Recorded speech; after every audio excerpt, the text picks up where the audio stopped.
সেদিন ফ্যাক্টরির একটা বড় শিপমেন্ট ছিল, যার কারণে কাজ শেষ করে যখন বাইক নিয়ে বের হলাম তখন ঘড়িতে রাত 2:10। আকাশটা ছিল মেঘলা, হালকা বাতাস বইছিল। আমি কোনাবাড়ি থেকে বাইক নিয়ে নবীনগরের দিকে এগোচ্ছিলাম।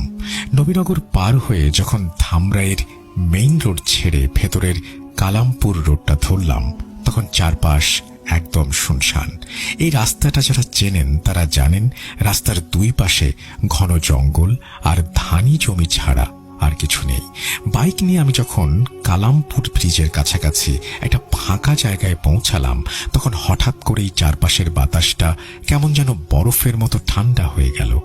আমার বাইকের ডিজিটাল মিটারটা তখন লাফালাফি শুরু করলো। হেডলাইটটা একবার জ্বলছে একবার নিভছে। আমি ভাবলাম হয়তো বাইকের কোনো টেকনিক্যাল প্রবলেম হয়েছে। ঠিক তখনই আমি অনুভব করলাম আমার পেছনের সিটে কেউ একজন বসে আছে।